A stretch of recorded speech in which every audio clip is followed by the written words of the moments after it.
Friends, in tribute to the many comedians of this country who has made us laugh, we will try to analyze tonight the philosophy of laughter. In other words, why do we laugh? Have you ever noticed that there's no such thing as laughter in the animal kingdom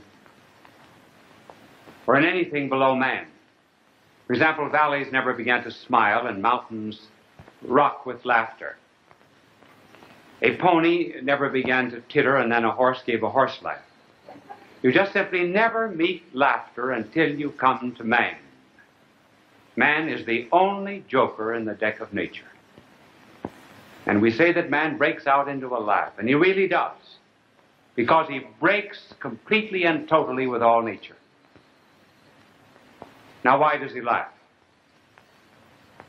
Well, we give three reasons among many.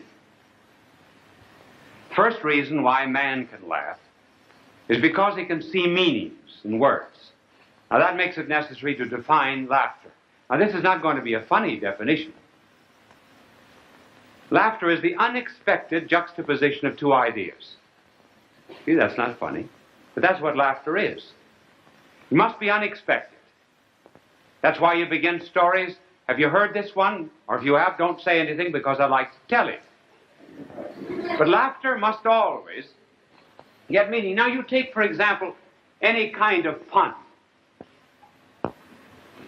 A pun must always involve a common meaning and then an unexpected meaning. Now let us take any pun at all. Take, for example, the story of the visitor who came in to visit this particular house, and the lady said to the 6-year-old girl, "What are you going to do when you get as big as your mother?" And the little girl said, "Diet." Now, it would have been terrible if you didn't laugh at that, because I would have to find another one. And the one that I had in the back of my head was that a blonde dies by her own hand. But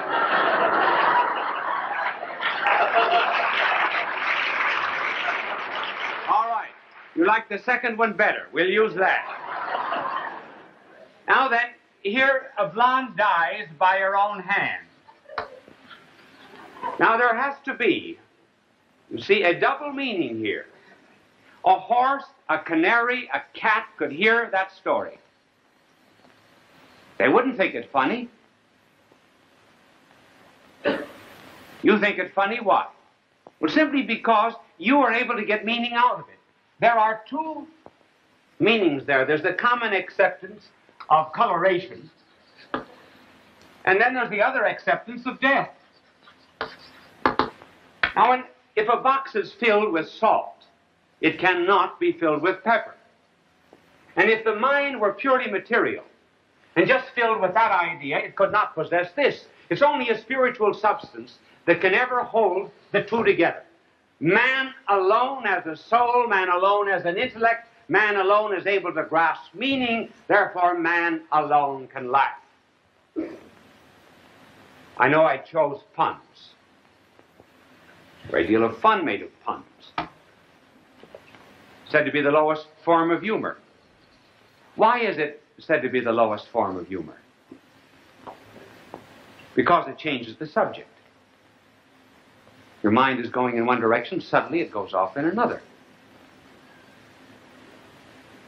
The best answer to those who say that pun is the lowest form of humor was the one that Oscar Levant gave. The lowest form of humor only to the person who didn't think of it first. And then we must not forget that the greatest pun that was ever used in the history of the world was used by the Son of God himself. He saw a man fishing one day. His name was Simon. He changed his name.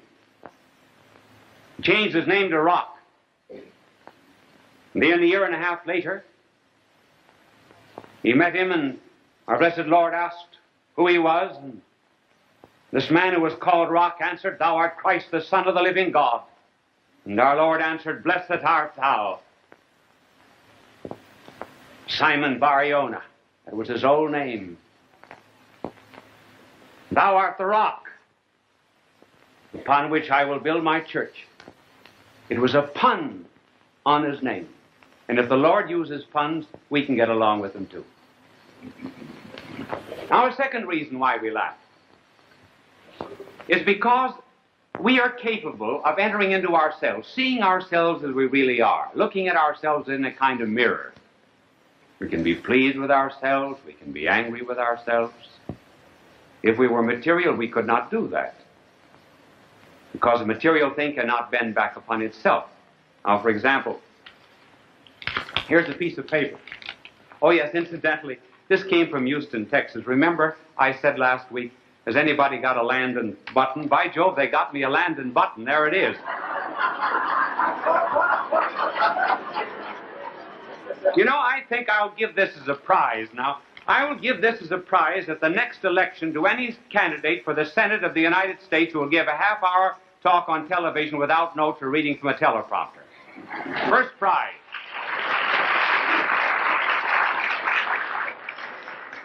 Well, here's a piece of paper. Now, this piece of paper can be bent, but one side of it can never possess the other side because it's material.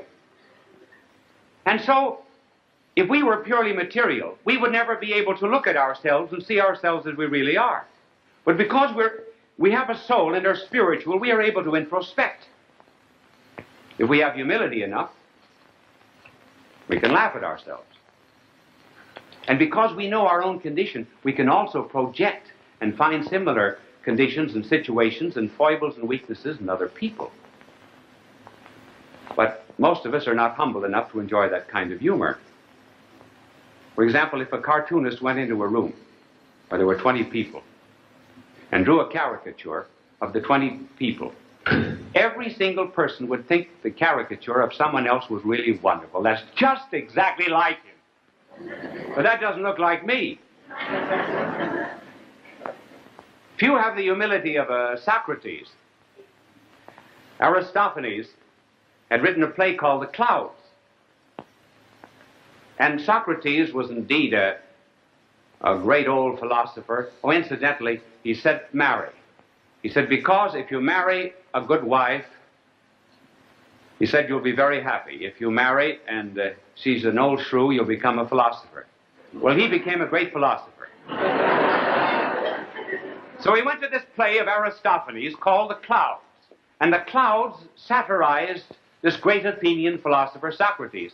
Socrates goes into the theater. When the curtain goes up, Socrates stands up, turns toward the audience so everybody can see how ridiculous he really is. Now, not many have that kind of humility. But at any rate, Socrates looked inside of himself. Then there's such a thing, for example, as the mimics. In order to mimic anybody, one has to be able to get on the inside of him, to even feel his gestures, to imitate the sound of his voice, and in a certain sense almost have something of his heart and soul. I think Ed Sullivan should be praised for having a mimic on his program one night who imitated him. It was one of the most marvelous imitations I ever saw in my life. I remember once I was giving a retreat, a priest retreat in Canada, and they told me that there was a priest who was making the retreat who was quite a mimic. Well, we had a half-hour recreation every day when we could talk during this retreat. And so I suggested that this priest give an imitation of me. He did. It was terrific. In those days, I must have begun every single sentence with "and so," because as he gave an imitation of me, every sentence began with "and so." And I asked if he could imitate anybody else. And then they told me a story about him. And the story was that he could imitate the bishop very well. Too well.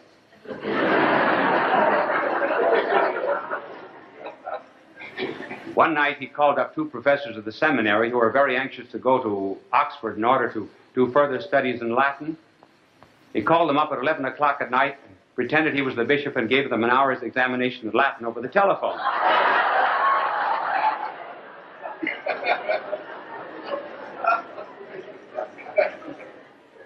But I think the worst of all was way off in the outposts of this diocese in Canada.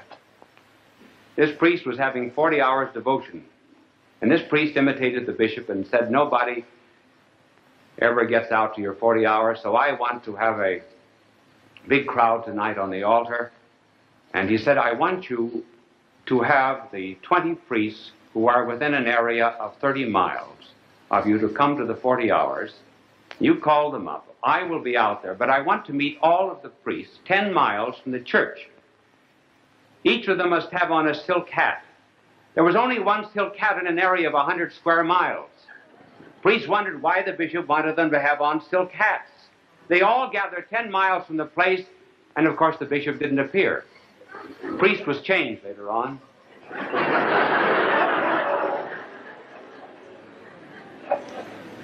Well, introspection, therefore, requires a great deal of humility, and I say that almost only the saints have that. But do you notice today that there's very little mimicry and very little satire in the theater? Because if this is the only world there is, we've got to take it very seriously. It used to be 20 and 30 years ago, we used to laugh at dialect stories of Germans and Irish and Jews and so forth. Now, you can't tell them anymore. This is serious business. Tell a story about an Irishman and you get 20 or 30 letters. They used to pat you on the back. And the same goes for all the others, too, let me tell you. But we're losing something, probably because we've lost the sense of introspection.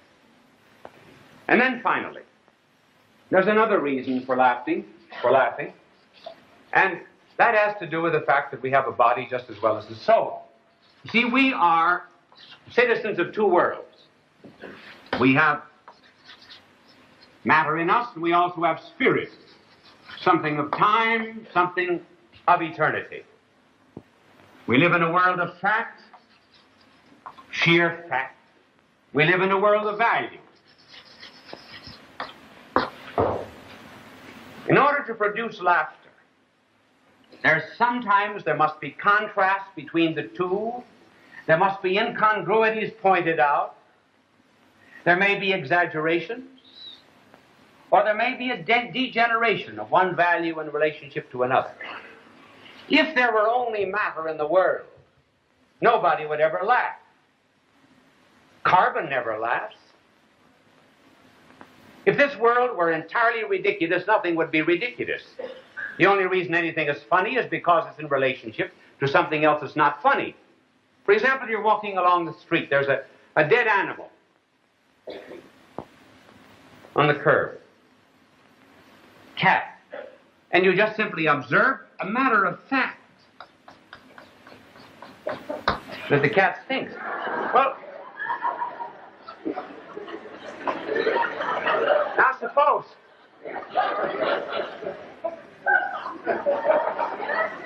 you're not supposed to laugh at that. That doesn't prove my point at all. I got to pull this out somehow or other. All right. All right, suppose that immediately after you saw that dead cat, that you met a man whose name was Mr. Stinker. Oh, thank you very much. Well, now why? Here, simply because here there is actually some kind of degeneration or decline of values. And that holds for any value, whatever it be, intellectual, moral, spiritual, religious, political. Take, for example, a decay of some intellectual value. Think of how many stories are provided for the fact that a boy comes home from school, he's in the 3rd grade, he's got an arithmetic problem. He gives it to his father can't work the problem. The boy loves that. Why? Because the father's dignity has been pulled down. Is there anything funny to a child than to see his father stumble over a rug? Now, if there were not dignity, there would not be any humor or laughter. And then, not only for the intellectual, but take, for example, the moral. You see a man walking the street, a very dignified man. He may have on a silk hat. And he suddenly slips on the ice, and both feet go out from under it. Now, why is that funny? You see a tree fall, you never laugh. See a chimney fall, you never laugh. See a dish fall, you don't laugh. But you see a man with a silk hat on fall, you do laugh. Maybe it has some relationship to the great theological doctrine of original sin and the fall of man. But I believe that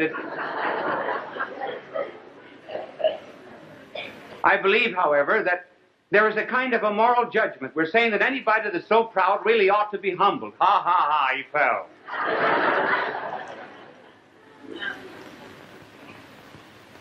Then there is laughter afforded in the social order. Think of how many jokes there are about marriage. Well, it's because there's contrast between the seriousness of marriage, a certain amount of lightness. I heard of, oh no, I'm not going to tell that. Samuel Butler once said of a certain woman, he said, she never was made to be a mother, but she was made to be a mother-in-law. And then there's also all kinds of stories that are told, for example, about social climbers. Or I should say something, too, about marriages and mother-in-laws. Here was one. Did you know, I think there's too many jokes told about mother-in-laws. And in defense of mother-in-laws, this should be said, that St. Peter, who was called the Rock, St. Peter always remained on the most intimate and cordial terms with our divine Lord, despite the fact that our blessed Lord healed his mother-in-law.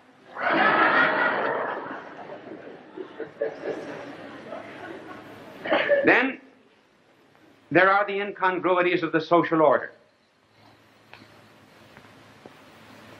For example, Bob Burns used to tell the story about an aunt of his down in Arkansas. She always tried to crash the society of this little town in Arkansas, was never able to do it. Finally, she succeeded in inviting all the great ladies to tea. Her husband was not very social, so she sent him upstairs, and she said, "Don't you dare come down while any of these women are in this house. Don't you dare." And she served tea to the ladies. Everything was getting along fine. But after an hour, there was a voice heard from upstairs, shouting down. And the voice said, "Ma, there are only clean towels in the bathroom. Is it all right to start one?"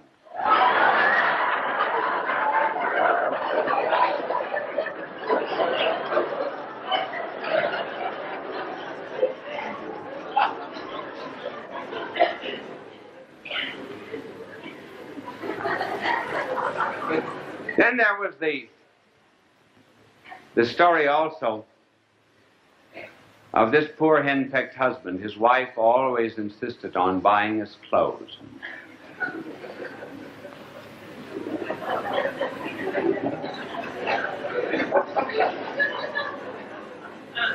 So this time when they went into the clothier, he tried on one suit after another.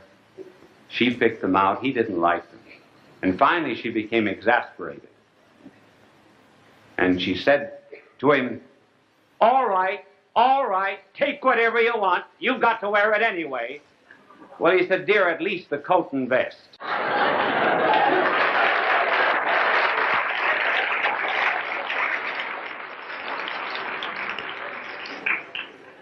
Well, the point we're making is that it takes a world of fact as well as a world of value to make anything humorous. That is one of the reasons why there can be so much humor associated with very serious subjects. The more serious the thing is, sometimes the more light it can be.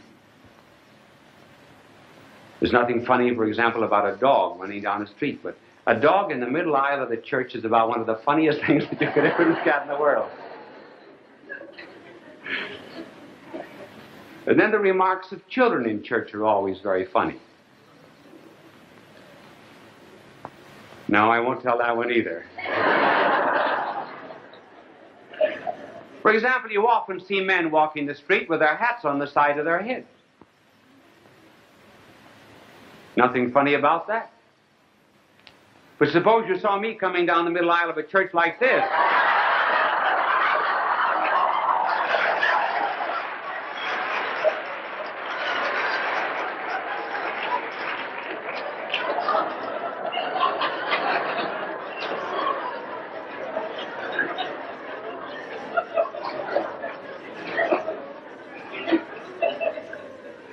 You see, you've got to have the contrast, don't you, of the spiritual and the material.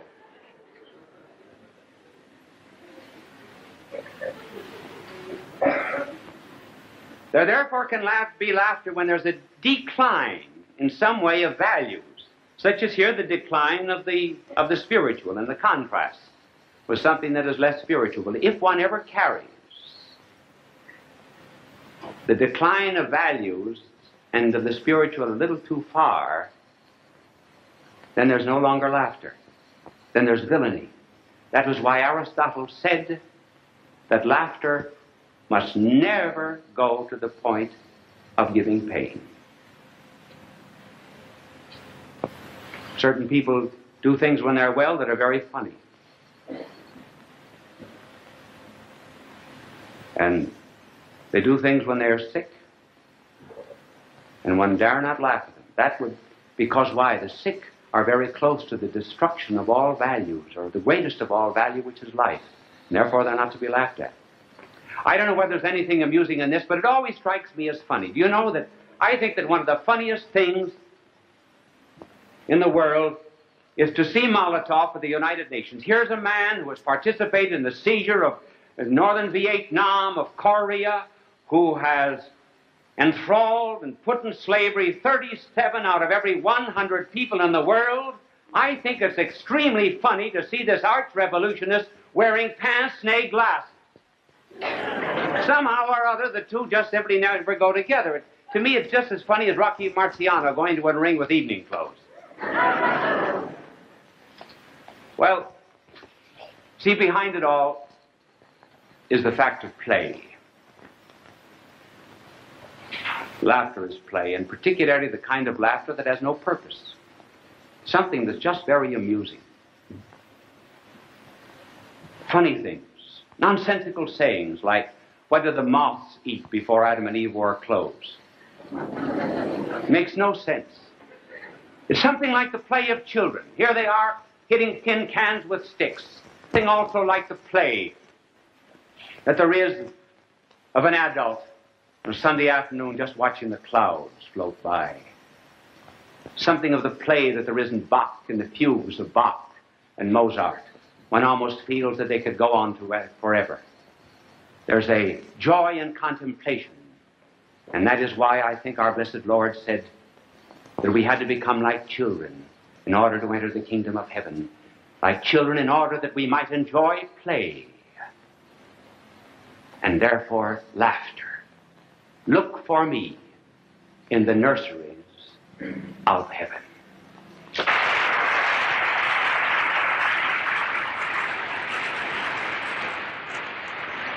Life is Worth Living is a production of the World Mission Aid Society, directed in the United States by Bishop Fulton.J.Sheen, from National Headquarters, 366 Fifth Avenue, New York City.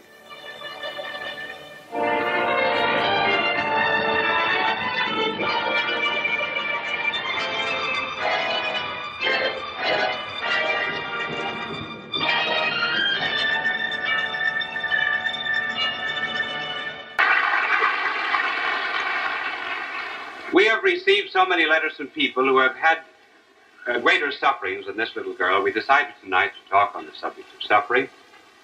First, on some of the paradoxes of suffering. Secondly, on two ways of meeting pain or suffering. And finally, how to accept it. First of all, the paradoxes. Have you noticed that in our contemporary civilization, there happens to be a coincidence, first of all, of great material prosperity, and at the same time, a tremendous amount of inner and mental discontent. First of all, we do have material prosperity. The per capita income of the United States is around $1,750. In China, it's $26 a year. But along with that, there's an inner unhappiness. 51% of the hospital beds of the United States are occupied by mental patients. We ought not to have this tragic sense of life with so much prosperity. Why is it? Certainly is not because we're prosperous. It can only be because, to a great extent, we are assuming that all we need to be happy is some external prosperity. In other words, we've made our philosophy a philosophy of having, rather than a philosophy of being. And the reason there is this inner discontent and unhappiness is because man is trying to put the infinite into the finite. This is the mathematical symbol of the infinite. This is the symbol of the finite. What we're trying to do with our soul and our heart that was made for the infinite of life and truth and love, we are attempting to pull this infinite down into our finite structure with all of its material environment. It simply cannot be done. Rather, what we should do to be happy in the midst of prosperity is to take this finite nature of ours and plunge it into the infinite. As Hans Werfel said, this line of the human and the finite and reason must be crossed somehow or other. And Werfel, continuing, says, it is crossed above by faith, and it is crossed below by insanity. That is the first peculiar paradox of modern suffering. Now there's a second. And the second has to do with pleasure. Have you ever noticed that we have a greater capacity for pain than we have for pleasure? For example, our pleasures are not always very enduring. For one thing, a pleasure can reach a point where it will give us pain. It can turn into pain. For example, tickling. And then also, have you noticed, too, that pleasure sometimes will go up like this, and then there will be a sudden drop in them. And finally, in order to get identically the same reaction, one must very much increase the stimulus. So we're not getting here, out of this life, all of the pleasure and happiness that we possibly can. But pain,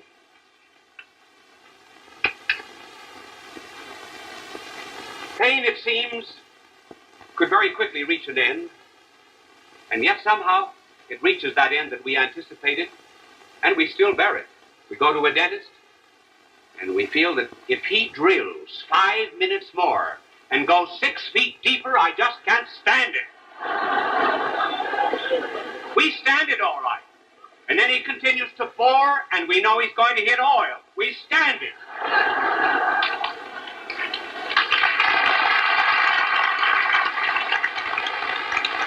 There are many people listening to me in sick beds of suffering who felt that they should have exhausted themselves months or years ago, but they still can go on suffering. Now, why is this? Why do we have a greater capacity for pain than for pleasure? I think because it was intended by God that all pain here should end. That's why we seem to exhaust it. Because there will come another world when tears will be wiped away.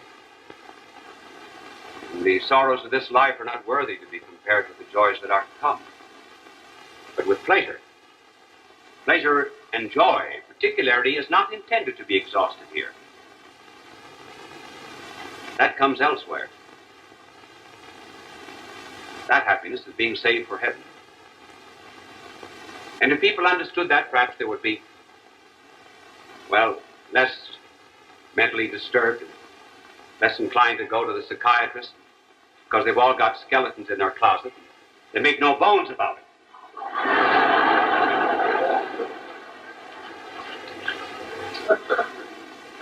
That brings us to the double reaction to pain. There are two possible ways of enduring pain. As Stevenson expressed two ways of looking out of prison bars. Two men looked out through prison bars. The one saw mud, the other stars.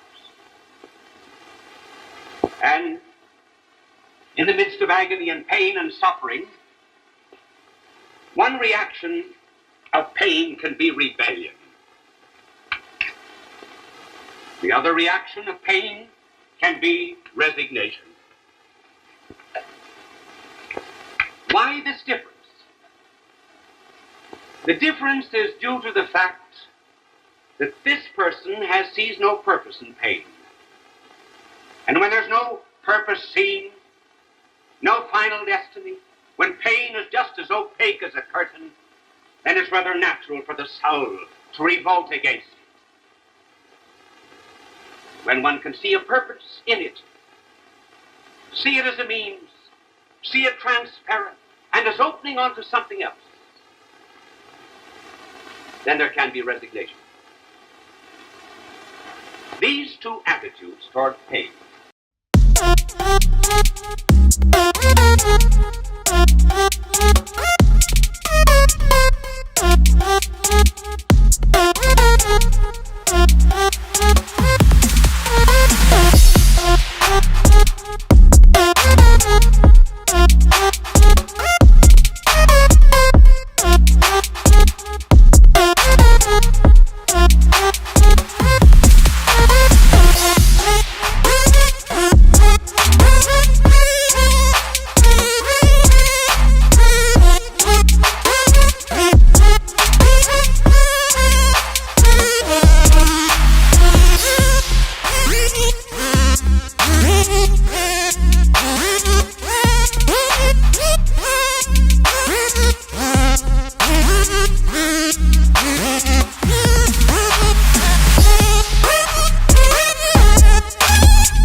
a gentle tease. Cosmic hearts beat together through the storm and through the tether.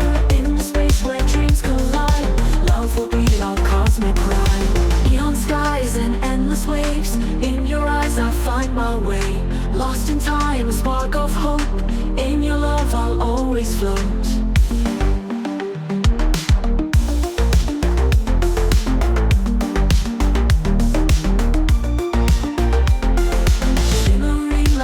On high, in your arms I touch the sky.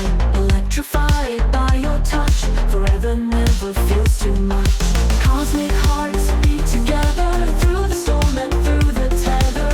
In the space where dreams collide, love will be our cosmic ride. Cosmic hearts beat together through the storm and through the tether. In the space where dreams collide, love will be our cosmic ride. Cosmic hearts beat together through the storm and through the tether.